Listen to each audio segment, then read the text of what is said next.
And I worked on a tomato farm that grew all heirlooms. He was like the first heirloom guy in Manhattan. And that's when I was in college. And he was just starting, and I worked for him. He was like, you don't eat tomatoes. I was like, oh, I like them and stuff. I just don't eat them, you know? Like apples.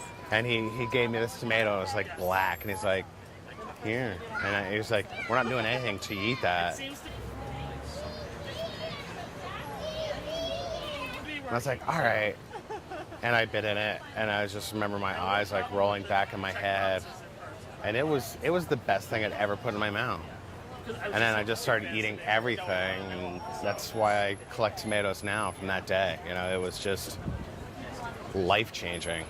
Yeah. What kind of tomato was it? It was a Black Krim. It's still my favorite tomato. It's so complex. It's salty, it's smoky, it's like a Bordeaux. It's like a mixture of so many things, and it tastes concentrated, you know? It tastes like monks made it, you know? It's really like...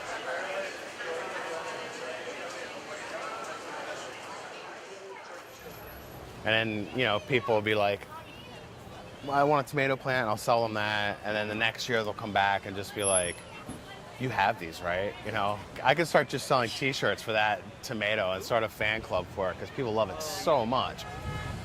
And I use that as the parent. I did some crossing, and the tomato I came up with is beautiful, but it's still not the flavor of Black Krim. It has the most amazing flavor. And then I also collect peach tomatoes, which are, instead of being shiny like most tomatoes, they have like they're tomatos or fuzzy skinned. So like the tomato foliage, they have that same fuzziness to them. And there's a yellow one. It gets a little pink blush on the bottom, and it's just divine.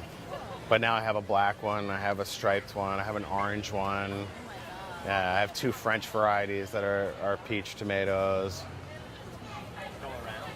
Yeah, great diversity in the tomato family, I'll tell you what.